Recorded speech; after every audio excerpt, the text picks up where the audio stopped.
Welcome back my dear friends. तो हम आप पहुंचे हैं अपने तीसरे मॉड्यूल पे और लेसन नंबर 4 पे ऑफ स्पोकन इंग्लिश मॉड्यूल। तो इस मॉड्यूल में या इस लेसन में हम जो बात करने वाले हैं, हम बात करने वाले हैं लिसनिंग की, कि स्पोकन इंग्लिश के लिए लिसनिंग हमारे लिए क्या रोल अदा करेगी, या हमें लिसनिंग में ऐसा क्या करना है कि हमें जो है स्पोकन इंग्लिश में फायदा हो। तो जैसा कि मैंने आपको पहले के लेक्चर्स में भी बताया है कि किसी भी भाषा को जानने के 4 रूप होते हैं: reading, writing, listening and then finally speaking. तो अगर हम उस लैंग्वेज को उन चारों रूपों में समझते हैं तो हमारे लिए उस लैंग्वेज को बोलना बहुत आसान हो जाता है। लेकिन अगर हम सीधा सिर्फ और सिर्फ स्पीकिंग पे फोकस रखते हैं लेकिन हम बाकी का बेस वर्क या फाउंडेशन नहीं करते हैं तो हमें थोड़ी मुश्किल आती है। यही रीजन है कि हम कितने ही इंग्लिश स्पोकन कोर्स कर लेते हैं, स्पोकन इंग्लिश के कितने ही कोर्स कर लेते हैं, सब ग्रामर सीख लेते हैं, सब कुछ कर लेते हैं, लेकिन हम फिर भी इंग्लिश नहीं बोल पाते क्योंकि हम एक बेसिक फाउंडेशन को भूल जाते हैं। तो ये कोर्स जो है वो बेसिकली आपकी बेसिक फाउंडेशन को स्ट्रॉन्ग करता है साइकोलॉजिकली, कि भाई आप साइकोलॉजिकली क्यों वीक पड़ जाते हैं इंग्लिश बोलने के लिए। तो अगर आपने नहीं देखी है मेरी पिछली 2 वीडियोस रीडिंग की और राइटिंग की, तो आई वुड से पहले जाइए, पहले उन 2 वीडियो को देखिए और फिर इस वीडियो पे आइए, ताकि आपको समझ आएगा कि ये पूरा प्रोग्राम किस बारे में है और किस कंसेप्ट पे चल रहा है। और हाँ, लेसन नंबर 1 मत भूलिएगा, because lesson number 1 is the most important, because that will tell you how this complete module is going to work. ठीक है, तो लेसन नंबर 1, 2, 3 तीनों देख करके ही आप लेसन नंबर 4 पे आइएगा, तो ही आपको इस मॉड्यूल का ज्यादा फायदा हो पाएगा। तो चलिए, आज की बहुत ही छोटी सी वीडियो है, मैं आपको बताती हूँ कि आपको लिसनिंग के लिए क्या करना है बेसिकली इस कोर्स के दौरान। आपको सबसे पहले तो क्या करना है, आपका याद होगा मैंने आपको स्टार्टिंग में ही एक रजिस्टर बनाने के लिए कहा था जिसमें मैं आपका डे काउंटर बनवाती थी। तो उस डे काउंटर में हमने रीडिंग का काउंटर बनाया हुआ है, राइटिंग का काउंटर बनाया हुआ है। अब हम सेपरेटली एक काउंटर बनाएंगे लिसनिंग का। अब उसमें हमें क्या डालना है, हमें लिखना है डे 43, 44, 45, 46 से लेकर के हमें 63 डेज तक का ये काउंटर बनाना है, क्योंकि फिर से पूरे 21 दिन हमारी जो है लिसनिंग का काम चलने वाला है। तो इस तरीके से आपको डे 43, डे 44, डे 45 करके 63 डेज तक का ये काउंटर बनाना है, और साथ में आपको बनाना है रीडिंग, राइटिंग और लिसनिंग का कॉलम, ताकि जो भी एक्टिविटीज हम करेंगे वो हम इसमें टिक करते चले जाएंगे। अब लिसनिंग के लिए तो मैं आपको बताने वाली हूँ कि आपको क्या करना है, लेकिन अब आप ध्यान दीजिए कि इस टाइम टेबल में रीडिंग और राइटिंग भी लिखा हुआ है। रीडिंग और राइटिंग के लिए आपको क्या करना है, जो आप पिछले 22वें दिन से आपने जो रीडिंग और राइटिंग की एक्टिविटीज शुरू की थी, न्यूज पढ़ना, अपना राइटअप लिखना और उसी राइटअप को फिर शीशे के सामने खड़े होकर के बोलना, तो वो रीडिंग और राइटिंग की एक्टिविटीज आपको अब भी करते रहना है।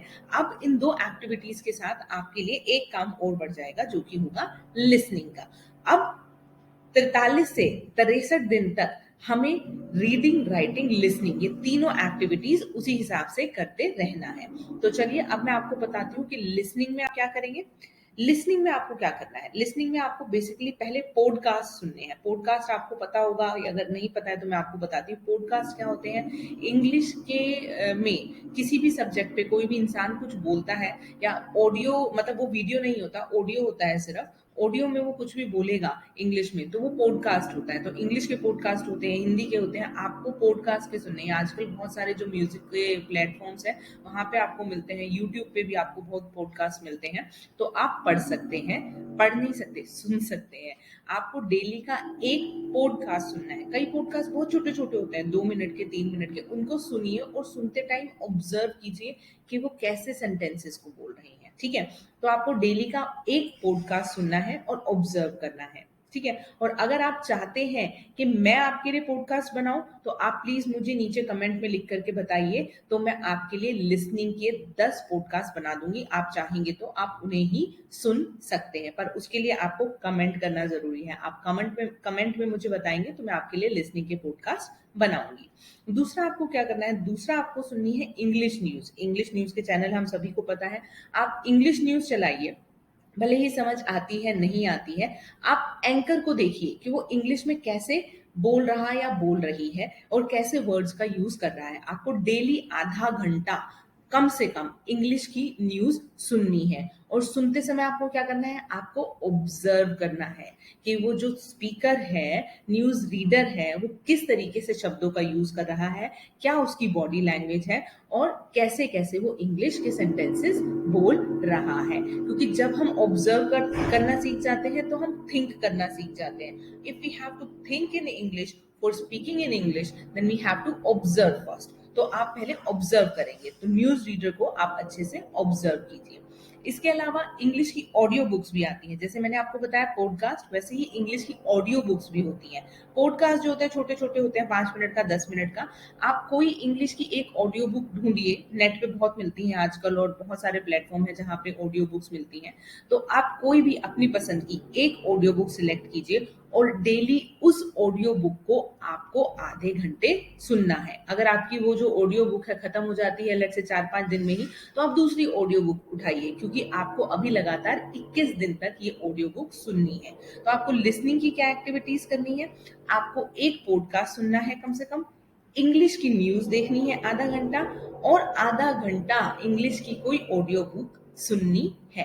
तो जब ये तीनों एक्टिविटीज आप लिसनिंग के लिए करेंगे तो धीरे धीरे किस तरीके से इंग्लिश के शब्द बोले जाते हैं, क्या उनकी प्रोनाउंसिएशन होती है, किस टोन में उनको बोला जाता है, या कैसे वर्डों को यूज किया जाता है, या कैसे सेंटेंसेस फ्रेम किए जाते हैं, ये सब चीजें आपको ऑब्जर्व करनी है सुनते टाइम।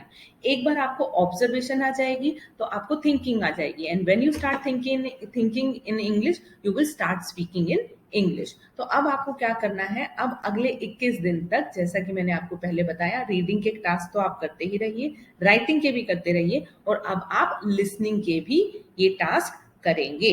तो जब आप ऐसा करेंगे 63 दिन तक, आप देखिएगा 63 दिन के बाद ही आपका इंग्लिश का लेवल बहुत बहुत बहुत इंप्रूव हो चुका होगा, क्योंकि आप अब इंग्लिश पढ़ते हैं, शब्दों को समझते हैं, तरीका देखते हैं कि कैसे सेंटेंस लिखे जाते हैं, उसी तरीके से राइटिंग करते हैं। आप जिस तरीके से आप रीडिंग में देख रहे हैं शब्दों का यूज, आपकी वोकैबुलरी बन चुकी है 210 शब्दों की। आप उनको ऑब्जर्व करके अपनी वोकैबुलरी को अपने माइंड में रख के अपने पैराग्राफ्स आप लिखने की कोशिश करते हैं, तो आप लिख भी रहे हैं।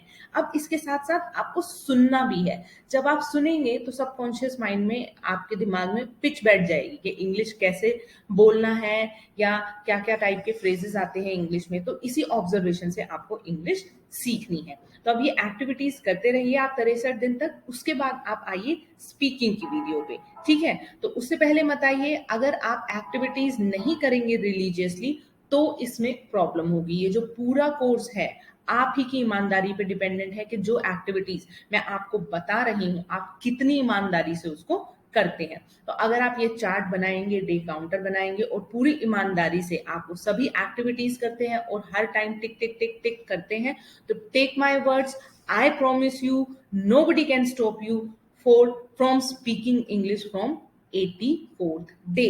ठीक है, तो बने रहिए दोस्तों इसी तरीके से, और जल्द ही मिलती हूँ आपसे स्पीकिंग की वीडियो में। ठीक है, अभी तक मेरा चैनल सब्सक्राइब नहीं किया है तो प्लीज सब्सक्राइब कीजिए, शेयर कीजिए और लाइक कीजिए। और हाँ, अगर लिसनिंग के आप पॉडकास्ट चाहते हैं तो नीचे कमेंट करना मत भूलिएगा, ताकि मैं आपके लिए पॉडकास्ट के कुछ वीडियोस या ऑडियोज बना सकूं। तो मिलती हूँ आपसे नेक्स्ट वीडियो में, तब तक के लिए बाय बाय।